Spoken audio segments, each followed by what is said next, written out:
கர்த்தருக்கு ஸ்தோத்திரம். Praise the Lord. ஆனபடியினால் உங்கள் தேவனும் உங்கள் இரட்சகருமாகிய நான் பரிசுத்தர். I am the Lord your God and your Savior. I am holy. நீங்கள் எனக்கு ஏற்ற பரிசுத்தராய் இருக்கும்படிக்கு மற்ற ஜனங்களை விட்டு நான் உங்களை பிரித்து எடுத்தேன். That you may be holy unto me, I have severed you from other people. நாம் எல்லாரும் மற்ற எல்லாரை விட்டு பிரித்து எடுக்கப்பட்டதற்கு அநேக நோக்கம் அல்ல. We have been severed from other people. There are no many purposes behind it. ஒரே ஒரு நோக்கம். Only one purpose. ஒரே ஒரு நோக்கம். Only one purpose. நாம் பெரிய பெரிய அரசியல் தலைவர்களாக மாற வேண்டும் என்று அல்ல. That we may become a great political leaders. பெரிய தொழில் அதிபராக மாற வேண்டும் என்று அல்ல. That we may become great businessmen. ஒரு பெரிய உத்தியோகம் செய்கிறவர்களாக அல்ல. That we may become a great man of occupation. ஆண்டவர் நம்மை பிரித்தெடுத்ததற்கு ஒரே ஒரு நோக்கம். There is only one purpose for God to separate us. எனக்கு ஏற்ற பரிசுத்தராய் இருங்கள். Ye should be holy unto me. அப்ப யார் இந்த நோக்கத்தோடு பரிசுத்த ஜீவியத்தை முக்கியத்துவப்படுத்தி தங்களுடைய வாழ்க்கையை அனுதினமும் பரிசுத்தத்துக்கு நேராக நடத்தி செல்கிறார்களோ அவர்களுக்கு தான் அவர் தேவனாயிருந்து அவர்களுடைய சகல காரியங்களையும் விசாரித்து அவர்களை நடத்துவதில் ஆண்டவர் கூட உண்மை உள்ளவராக இருக்கிறார். And they that are giving importance to their holy life, they that are progressing in their holiness, unto them only God will be a God of all their needs, and he will be enough to them. 1 பேதுரு முதலாம் அதிகாரம் 15வது வசனத்தை வாசி. Read 1 Peter chapter 1 and verse 15. உங்களை அழைத்தவர் பரிசுத்தராய் இருக்கிறது போல நீங்களும் உங்கள் நடக்கைகள் எல்லாவற்றிலேயும் பரிசுத்தராய் இருங்கள். உங்களை அழைக்கிறவர் பரிசுத்தராய் இருக்கிறார். He that hath called you is holy. அந்த பரிசுத்த தேவன் தான் நம்ம எல்லாரையும் அழைத்து இந்த சத்தியத்துக்குள்ள கொண்டு வந்திருக்கிறார். That holy God only has called us into this holy doctrine. ஆனபடியால் உங்கள் நடக்கைகள் எல்லாவற்றிலேயும் நீங்கள் உங்களை அழைத்தவருக்கு ஏற்ற விதத்தில் பரிசுத்தராய் இருங்கள். So be ye holy in all manner of conversation unto the Lord who hath called you. பெற்றோர்களும் பிள்ளைகளும் இந்த காரியத்தில் மிகவும் கவனம் உள்ளவர்களாக இருக்க வேண்டும். Parents and children should give much importance to this matter. பெற்றோர்களும் பரிசுத்தமாய் நடக்கைகள் எல்லாவற்றிலேயும் பரிசுத்தமாய் ஜீவிக்கிறதுல நம்முடைய பிள்ளைகளுக்கு மாதிரியாக இருக்க வேண்டும். Parents, you should be a model or example to your children in all manner of conversation, in all holiness. பிள்ளைகளை சிறுபிராயத்திலிருந்தே அவர்கள் நடக்கைகள் எல்லாவற்றிலேயும் பரிசுத்தராய் காணப்படும்படி அவர்களுக்கு போதித்து அவர்கள் நடக்க வேண்டிய வழியிலே அவர்களை நடத்துவதில் பெற்றோர்கள் ஒரு பெரிய உத்தரவாதத்தை பெற்றிருக்கிறார்கள் என்பதை நாம் விளங்கிக் கொள்ள வேண்டும். Parents, you should understand that you have received a great responsibility in teaching your children and growing up your children in all holiness. பிள்ளைகளுக்கு நல்ல ஆகாரம் கொடுப்பதிலும் நல்ல வஸ்திரங்களை உடுத்துவதிலும் பிள்ளைகளை நல்ல முறையில் கார்ல ஸ்கூட்டர்ல கொண்டு போய் ஸ்கூல்ல விடுகிறதிலும் அவர்களுடைய புறம்பான படிப்பு போன்ற புறம்பான காரியங்களுக்கு முக்கியத்துவம் கொடுக்கிற எல்லாவற்றையும் விட ஒரு ஸ்டெப் அதிகமாக அவர்கள் சிறுபிராயத்திலிருந்தே பரிசுத்தரை அறிகிற அறிவிலே வளருவதற்கு அவர்களுக்கு முக்கியத்துவம் கொடுத்து அவர்களை வளர்க்க வேண்டியது பெற்றோர்களுடைய கடமை. Parents, your responsibility is not only giving good meal to your children and giving good garments and making them to go to their schools in cars and scooters, but you should have to give one step higher. You should give priority to their holy life and to their holiness. ஒரு சிலரை தவிர अनेक பெற்றோர்கள் பிள்ளைகளுடைய ஆவிக்குரிய ஜீவியத்துக்கு அவ்வளவு முக்கியத்துவம் கொடுப்பதில்லை. And only few parents other than them, many are not giving priority to their spiritual life. சிறப்பான நல்ல ஸ்கூல் பார்த்து எவ்வளவு பணம் வேண்டுமானாலும் கட்டி பணம் இல்லாவிட்டாலும் கடன் வாங்கியாயிலும் வீட்டை அடமான வைத்தாயிலும் கட்டி பிள்ளைகளை படிக்க வைக்கிறதுல கவனம் செலுத்துகிறார். They are paying much more attention in selecting the good school, best school, and if they don't have money to pay the fees, they are keeping their house and they are getting money, they are lending borrows, and they are paying the money and making their children to study. நல்ல ஒரு விளையாட்டு வீரர்களாக அவர்களை உருவாக்குவதில் அதிக கவனம் செலுத்துகிறார். They are giving more attention in bringing up them in the sports. தங்களுடைய சரீரத்தை நல்ல பாடி பில்ட் பண்ணுவதில் பெற்றோர்கள் பிள்ளைகளுக்கு எவ்வளவு முக்கியத்துவம் கொடுக்க வேண்டுமோ அவ்வளவு முக்கியத்துவம் கொடுக்கிற பெற்றோர்கள் உண்டு. Many parents are there, they are giving more attention to their children to build their bodies. ஆனால் பிள்ளைகளுடைய ஆவிக்குரிய ஜீவியத்தை குறித்து அநேகர் கவனம் செலுத்துகிறதில்லை. But many are not giving attention for the spiritual life of their children. நான் உனக்கு கொடுக்கிற இந்த தேசத்தை விட்டு நீங்கள் துரத்தப்படாதபடிக்கு அல்லது இந்த தேசம் உங்களை கக்கி போடாதபடிக்கு உங்களுடைய பிள்ளைகளுக்கும் உங்களுடைய பிள்ளைகளுடைய பிள்ளைகளுக்கும் இவைகளை கருத்தாய் போதியுங்கள் என்று ஆண்டவர் அன்றைக்கு இருந்த பெற்றோர்களுக்கு சொன்னார். The Lord told unto the parents on those days that you should have to teach all these things to your children, that this land may not spew you out, or otherwise I will not destroy, I will not chase you away from this land. இந்த அனுபவத்துக்குள் கர்த்தர் எல்லா நிலவரத்திலிருந்து நம்மை வேறு பிரித்து கொண்டு வந்ததற்கு ஒரே ஒரு காரணம் என்பதை நாம் தெளிவாக விளங்கிக் கொள்ள வேண்டும். The Lord God had severed us from all of the people. Only one reason behind that, we should understand it clearly.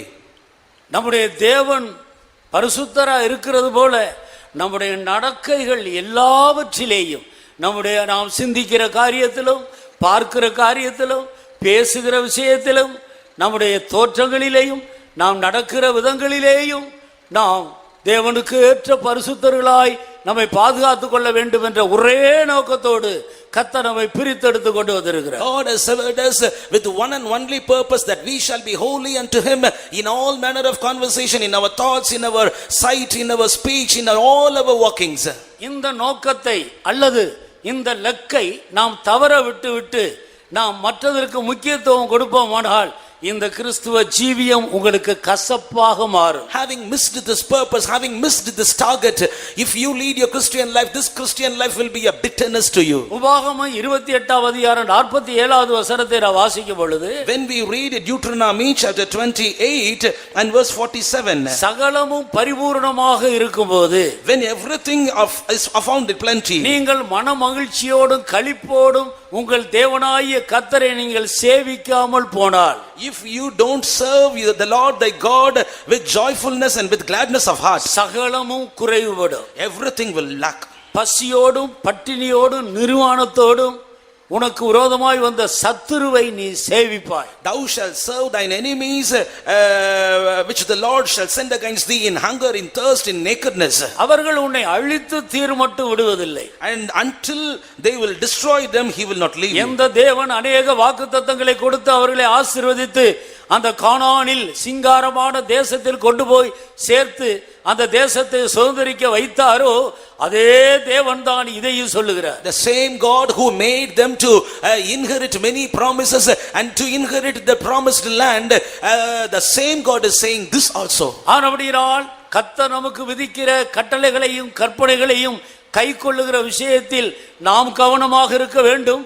நம்முடைய பிள்ளைகள் அவைகளை கைக்கொள்ளும்படி அவர்களுக்கு போதித்து அவர்களை நடத்துவதிலும் நாம் கவனம் செலுத்த வேண்டும். We should pay attention that we may follow and keep the commandments and statutes of the Lord. Not only that, we should have to give much attention in teaching the commandments and statutes to our children and to follow them whether they are keeping it. இப்படி செய்கிறவர்களை பார்த்து தான் ஆண்டவர் என் சனம் என்று சொல்லுகிறார். Those that are doing so, unto them the Lord is calling them as my people. பலியினால் உடன்படிக்கை பண்ணின என்னுடைய பரிசுத்தவான்கள் என்று உரிமையோடு நம்மை அவருடையவர்கள் என்று ஆண்டவர் அழைப்பது இந்த காரணத்தினால் தான். The Lord God with all a right, he is calling this group as my saints, my people, they that have made a covenant through sacrifice. இந்த நோக்கத்தை நாம் விட்டு விடுவோமானால், if we miss this target, இதை விட்டு மற்றதற்கு நாம் முக்கியத்துவம் கொடுப்போமானால், if we miss this purpose and if we give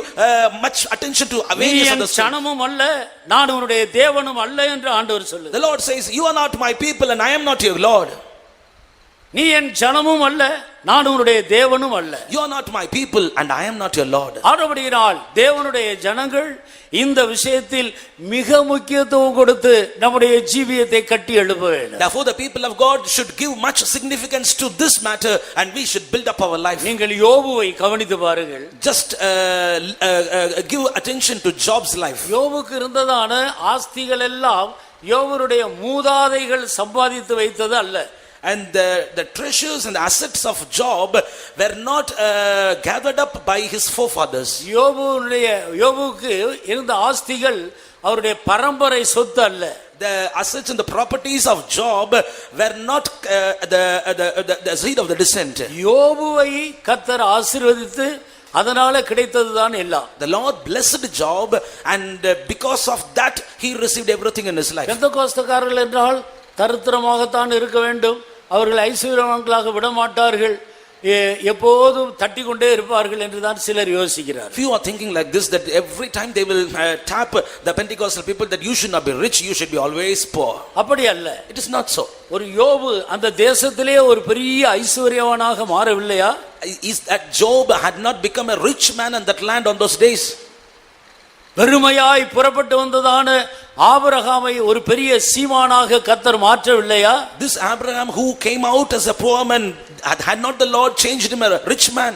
கோலும் கையுமாக போனதான யாக்கோபை ஆண்டவர் ரெண்டு பெரிய பரிவாளங்களோடு பெரிய ஐஸ்வர்யவானாக திருப்பி கொண்டு வரவில்லையா? This Jacob who went along with the rod and the hand, had not the Lord made him to be blessed with the two bands?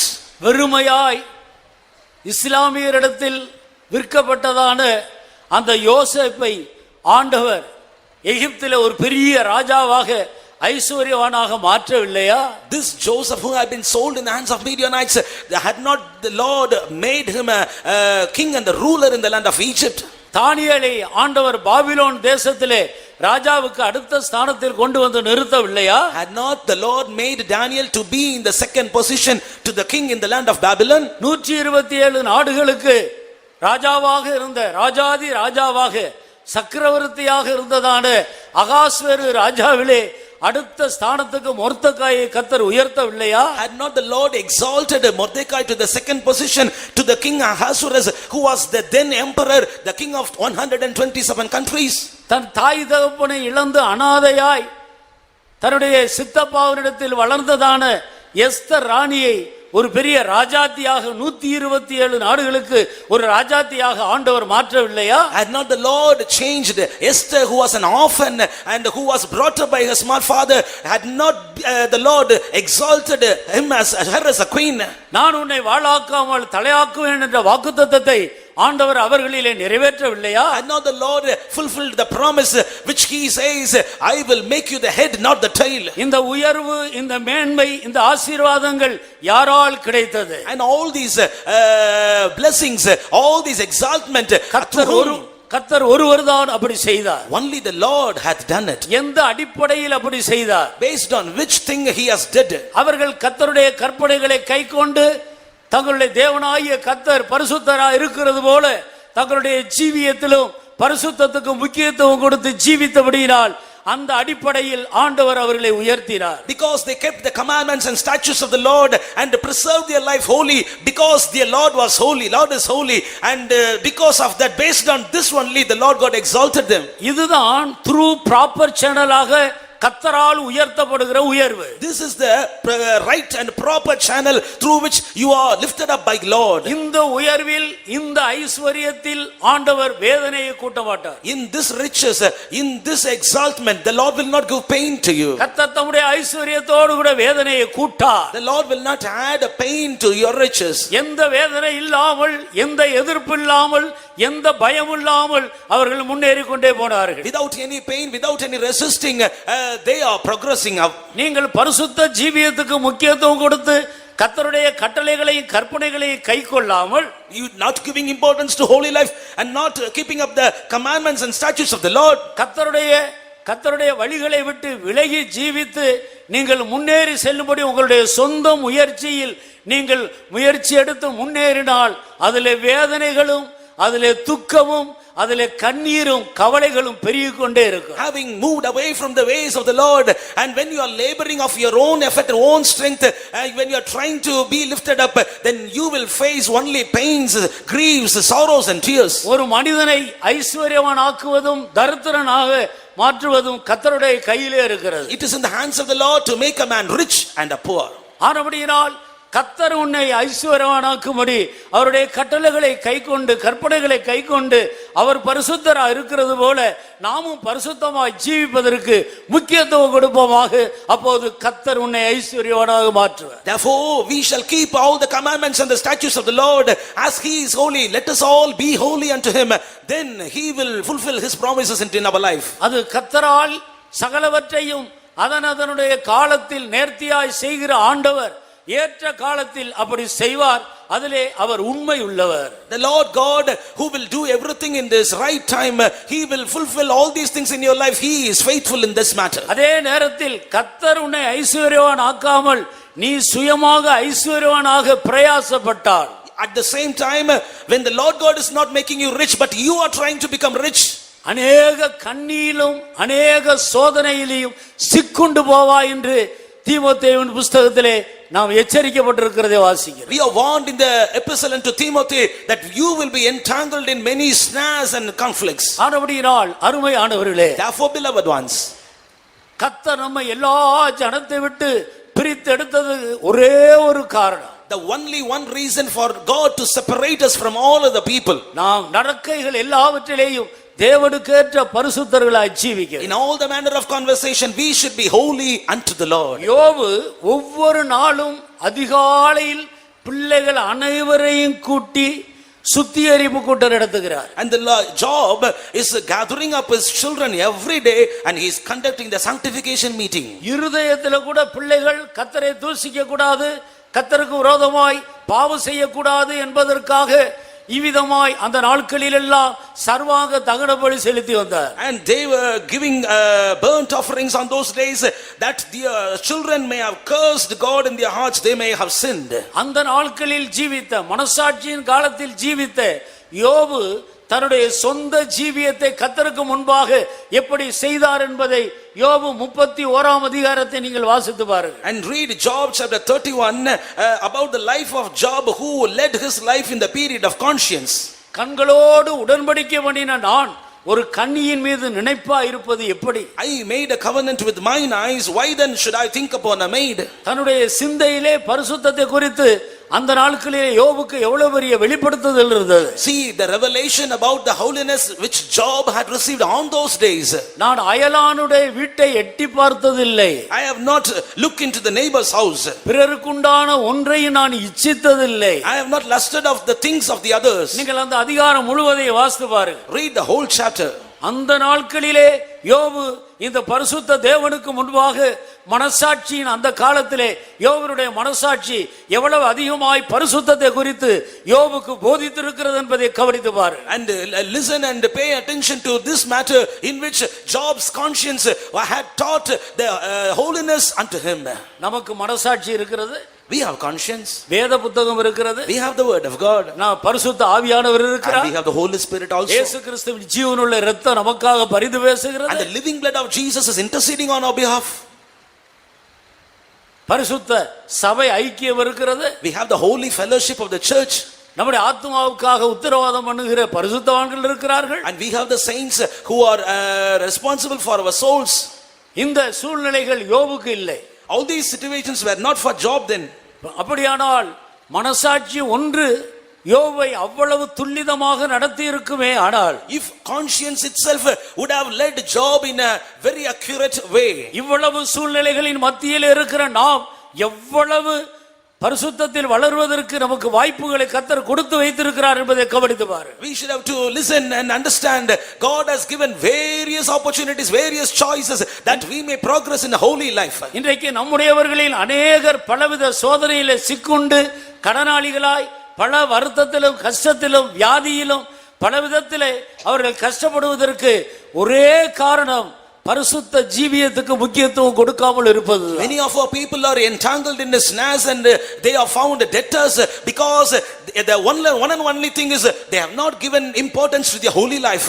எந்த நோக்கத்தோடு கர்த்தர் நம்மை வேறு பிரித்தார் என்பதை விட்டு விட்டார்கள். They have left the purpose in which God has separated us from all of the people. ஒரு சந்தர்ப்பத்தில் ஆண்டவர் இஸ்ரவேல் ஜனத்தை பார்த்து இப்படி சொன்னார். In one instance, the Lord spoke unto the people of Israelites like this. மகா வறட்சியான தேசத்திலிருந்து கர்த்தர் அவர்களை கொண்டு வந்தார். The Lord God hath brought them out of a dry land. இருப்பு காலவாய் ஆகிய பார்வோனுடைய கையிலிருந்து எகிப்தின் அடிமைத்தனத்திலிருந்து கர்த்தர் அவர்களை விடுவித்துக் கொண்டு வந்தார். The Lord God hath delivered them out of the hand of the Pharaoh, out of the iron furnace.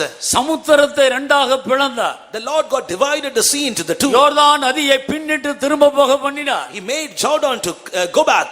சூரியனையும் சந்திரனையும் அதனுடைய ஸ்தானத்தில் நிறுத்தினார். And he made sun and moon still. பிரபலமான ராஜாக்களை ஆண்டவர் கொன்றார். And the Lord God killed famous kings. அவருடைய யுத்தங்களை கர்த்தர் நடத்தினார். And the Lord God conducted dear wars. இவ்வளவு தூரம் ஆண்டவர் அந்த ஜனத்தை ஒரு கழுகு தன் குஞ்சை சுமந்து வருகிறது போல ஒரு கஷ்டம் தெரியாமல் அவர்களை ஆண்டவர் சுமந்து கொண்டு வந்து சிங்காரமான தேசத்தில் குடியேற்றினார். As an eagle will bear its younger ones, likewise the Lord God bare them on his wings and brought them into the fertile land. ஆனால் அந்த தேவனை அவர்கள் விட்டு விட்டார்கள் என்று ஆண்டவர் மிகுந்த வருத்தத்தோடு சொல்லுகிறார். But the Lord God with much pain he says, they have left them. என் ஜனங்கள் எனக்கு இரண்டு தீமைகளை செய்தார்கள். My people had done two evil things against me. ஒன்று ஜீவ ஊற்றாகிய என்னை விட்டு விட்டார்கள். And first thing, they have left me the living fountain. ஜீவ ஊற்றாகிய என்னை விட்டு விட்டார்கள். And they have left me the living fountain. தண்ணீர் நிற்காத வெடிப்புள்ள தொட்டிகளை தங்களுக்கு அவர்கள் தெரிந்து கொண்டார்கள். And they have selected the broken cisterns for them. Solomon ராஜா செய்ததும் அதுதான். And it is the thing which King Solomon also did. சாலமோனுடைய பிற்கால வாழ்க்கையில் கர்த்தரை விட்டு விட்டார். And in the latter part of the life of Solomon, he left God. அந்நிய ஸ்திரீகளை விவாகம் பண்ணினார். And he married strange women. அவர்கள் அவனுடைய இருதயத்தை வழுவி போக வைத்தார். They made his heart to be slipped. கல்லையும் மண்ணையும் வழிபடும்படி அவருடைய இருதயம் அந்த ஸ்திரீகளால் வஞ்சிக்கப்பட்டது. And his hearts got deceived by that woman to follow the pillars. இப்படித்தான் அநேகர் வறுமையிலும் கஷ்டத்திலும் பலவிதமான சோதனையிலே சிக்குண்டு இருக்கும்போது கர்த்தரை நோக்கி முறையிட்ட வேளையில் ஆண்டவர் இறங்கி அவர்களை ரட்சித்து அவர்களை எல்லா இக்கட்டு நின்று தூக்கி எடுத்து கொண்டு வந்து மற்ற எல்லா ஜனத்தை விட்டு பிரித்தெடுத்து ஆண்டவர் இந்த ஐக்கியத்துக்குள்ள கொண்டு வந்தார். And the Lord God hath separated us from all other people and all other denominations into this kind of apostolic fellowship. கர்த்தர் அவர்களை ஆசீர்வதித்து உயர்த்தினார். And the Lord God blessed them and exalted them. இப்போது கர்த்தரை விட்டு விட்டு கர்த்தர் தந்த ஆசீர்வாதங்களை பிடித்துக் கொண்டார்கள். And now they have left God and they catch hold of the blessings which God has given them. சபை கூடி வருதலை விட்டு விடுகிறார். And they are leaving the congregation. தேவ சமூகத்தை இழந்து போகிறார். And they are leaving the presence of the Lord. குடும்பங்களிலே சரியான ஜெபம் இல்லை. And there is no prayers in the family. கர்த்தர் கொடுத்த வசதியை வைத்துக்கொண்டு பிள்ளைகளை புறம்பான ஐஸ்வரியத்தில் அவர்களை வளர்க்கிறார்களே அல்லாமல் அவர்களுடைய பரிசுத்த ஜீவியத்தை குறித்து அவ்வளவு முக்கியத்துவம் கொடுக்கிறதில்லை. And they are filled with the abundance and the blessings of the Lord and they are not giving importance for the holiness in their life. அநேகருக்கு வயிறு தேவனாக மாறிவிட்டது. For many their belly is their god. அநேகருக்கு பணம் தேவனாக மாறிவிட்டது. For many the money is their god. அருமையானவர்களே, Beloved ones, இப்படித்தான் அந்த ஜனங்கள் கர்த்தரை விட்டு விட்டார். likewise those people left God. ஆண்டவர் தாவீது ராஜாவின் மூலமாய் தன்னுடைய பட்டத்துக்கு வரப்போகிற குமாரனாகிய சாலமோனுக்கு ஆரம்பத்திலே ஒரு எச்சரிப்பு கொடுத்தார். And through David and his son Solomon who was going to come to the king position of king, the Lord God gave him a warning. என் குமாரனாகிய சாலமோனே, Oh my son Solomon, பூலோகத்தார் யாவரும் போகிற வழியிலே நான் போகிறேன். I'm going in the way of the men of this earth. நான் மரணம் அடைய போகிறேன். I'm going to die. ஆனால் நீ இந்த பட்டத்துக்கு வந்து முழு இஸ்ரவேலரையும் நீ ஆளுகை செய்ய போகிறாய். You are going to come to this position and you are going to rule the whole land. உன்னுடைய ஆளுகையிலே நீ நிலைத்திருக்க வேண்டுமானால், For you to abide in your ruling, என்னாலும் நீ தேவனுக்கு முன்பாக பயந்து நடக்க வேண்டுமானால், if you want to be having the fear of God always in your நீ life, முதலாவது உன் பிதாவின் தேவனை அறிந்து கொள்ள வேண்டும். you should have to understand and know about the God of your forefathers. உத்தம இருதயத்தோடு உற்சாக மனதோடு நீ அவரை சேவிக்க வேண்டும். And with an upright heart heart and with a willingness, you should have to serve him. நீ அவரை தேடினால் உனக்கு தென்படுவார். If you seek him, he shall appear unto நீ you. அவரை விட்டு விட்டால் அவர் என்றைக்கு உன்னை விட்டு விடுவார். If you will forsake him, he will forsake you forever. இந்த எச்சரிப்பை ஆரம்பத்திலேயே சாலமோனுக்கு கொடுத்திருந்தார். And at the beginning itself he has given this warning to Solomon. கொஞ்ச நாட்கள் அந்த எச்சரிப்பின் சத்தத்துக்கு செவி கொடுத்து நடந்தார். And he hearkened to the voice of this warning for a few days. அவருடைய ராஜ்யத்தில் பலப்பட்டபோது, After he got strengthened in his kingdom, பல அனுபவங்கள் வந்தபோது, after he got many experiences, கொஞ்சம் கொஞ்சமாக கர்த்தரை விட்டு விலகி போனார். he got moved away from the Lord little by little. அந்நிய ஸ்திரீகளை விவாகம் பண்ணி விட்டார். And he married to strange women. அங்கேயே அவர் கர்த்தருடைய வழியை விட்டு விலகி விட்டார். And he slipped away from the ways of God. அந்த ஸ்திரீகள் அவருடைய இருதயத்தை வலுவ வைத்தார். And that women made his heart to slip. விக்கிரக ஆராதனைக்காரனாக மாறிவிட்டார். He was turned out to be an idolater. சாலமோனுடைய முடிவு பரிதாபமாக இருந்தது. The end of Solomon was miserable. கர்த்தருக்கு ஸ்தோத்திரம். Praise the Lord. ஆவியில் ஆரம்பித்து மாமிசத்திலே முடிந்து விட்டது. And having their beginning in the spirit, but had their end in the flesh. அதே போலதான் இன்றைக்கு எத்தனையோ தேவனுடைய ஜனங்கள் ஆவியிலே ஆரம்பித்தார்கள், இப்பொழுது மாமிசத்திலே தங்களுடைய ஓட்டத்தை முடிக்கும்படியாக ஓடிக்கொண்டிருக்கிறார். And likewise many children of God they have started their spiritual life in spirit, but they are trying to end up in flesh. தேவன் நம்மை நேசிக்கிறபடியால் எச்சரிக்கிறார். Because our Lord loves us, he is warning us. நீங்கள் உங்கள் நடக்கைகள் எல்லாவற்றிலேயும் எனக்கு ஏற்ற பரிசுத்தராய் இருங்கள். You should be holy unto me in all manner of conversation. யோபு அப்படி முக்கியத்துவம் கொடுத்தபடியினால் யோபை சுற்றிலும், யோபனுடைய வீட்டை சுற்றிலும், யோபுக்கு உண்டான எல்லாவற்றை சுற்றிலும் கர்த்தர் வேலியடைத்தார். அவருடைய கையின் கிரியைகளை ஆசீர்வதித்தார். அவனுடைய சம்பத்து பெருகிற்று. தேசத்திலே தேசத்திலே ஒரு பெரிய ஐஸ்வர்யவானாக ஆண்டவர் உயர்த்தி விட்டார். Because Job had such a life, the Lord God put a fence around Job and his family and all his belongings.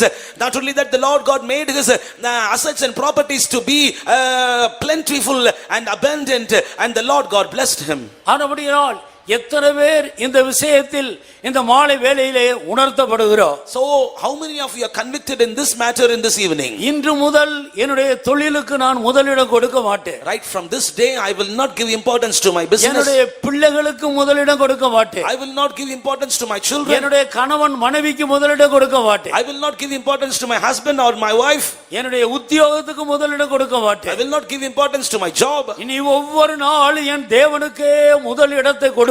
Every day I will give importance first place to my God. ஒவ்வொரு நாளும் அதிகாலையில் அவரை கருத்தோடு தேடுவேன். Every day early morning I will seek him with all my heart. யோபை போல நானும் என் பிள்ளைகளை எல்லாம் கூட்டி வைத்து சர்வாங்க தகனபலி அனுதினமும் அதிகாலையிலே செலுத்துவேன். Every day in the early morning I will gather up my children. Like Job, I will also pay burnt offering. எத்தனை பேர் அப்படி தீர்மானம் எடுக்கிறோம்? How many of you are determining so? எத்தனை பேர் அப்படி தீர்மானம் எடுக்க போகிறோம்? How many of you are going to make such a decision? கர்த்தருடைய வாக்குத்தத்தம் அப்படி தீர்மானம் எடுக்கிறவர்கள் மேல் நிறைவேறும். The promise of God will be fulfilled on such people who are going to make such decision. தேவன் தம்முடைய வாக்குத்தத்தத்தில் உண்மையுள்ளவர். The Lord God is faithful in his promise. அவருடைய வாக்குத்தத்தங்களில் ஒன்றும் தரையில் விழுந்து போவதில்லை. His promises will never fall in the ground. எத்தனை பேர் இதை விசுவாசிக்கிறோம்? How many of you believe this? எத்தனை பேர் அப்படி செய்ய தீர்மானிக்கிறோம்? How many of you are going to decide so? விழுந்த இடத்திலிருந்து எழும்புவோமாக. Let us arise from the place where you have fallen down. இந்த நாள் கர்த்தர் உன்னை சந்தித்துக் கொண்டிருக்கிற நாள். This is the day the Lord is visiting. என் ஜனமே, My people, கர்த்தர் உன்னை சந்திக்கிற வேளையை நீ அறியாமல் போகாதே. do not be in a place in which you are ignorant of the time of the Lord's visitation. இது கர்த்தர் உன்னை உயர்த்தும்படி உன்னை சந்தித்துக் கொண்டிருக்கிற நேரம். This is the time the Lord is visiting you, that he may lift you up. ஒரு நிமிடம் நம்முடைய கண்களை மூடுவோம். For a minute shall we close our eyes. கர்த்தருடைய வார்த்தைக்கு முன்பாக நடுங்குவோமாக. Let us stumble before the word of the Lord. வானம் எனக்கு சிங்காசனம், And the heaven is my throne. பூமி எனக்கு பாதபடி. Earth is my footstool. நீங்கள் எனக்கு கட்டும் ஆலயம் எப்படிப்பட்டது? How shall be the temple which you are building for me? என் வசனத்துக்கு நடுங்குகிற நீங்கள் தான் எனக்கு ஆலயம். You who are trembling at my word, you are my temple. ஆனபடியால் என் வசனத்துக்கு நடுங்கும்படி ஒப்புக்கொடு. Therefore yield yourself that you may tremble at my word. word. சிறுமைப்பட்டு ஆவியில் நொறுங்குண்டு என் வசனத்துக்கு நடுங்க தீர்மானி. Determine and decide that you will tremble at the word of my God. எந்தெந்த விதங்களில் கர்த்தரை விட்டு விட்டாயோ, In whatever matters you have left God, அந்தந்த இடங்களிலே மறுபடியும் வாய் கர்த்தரை தேடுவாயா. in that matters determine and decide that you will seek God. கர்த்தருடைய வழிகளை பிள்ளைகளுக்கு போதிப்பாயாக. Teach the ways of the Lord to your children. பிள்ளைகள் பரிசுத்தவான்களாய் கர்த்தருக்கு பயப்படுகிறவர்களாய் வளரும்படி முதலிடத்தை கொடுப்போமாக. Let us give importance and first place to the children that they may grow in holiness in the ways of the Lord. பலிபீடத்தை செப்பனிடுங்கள். And make the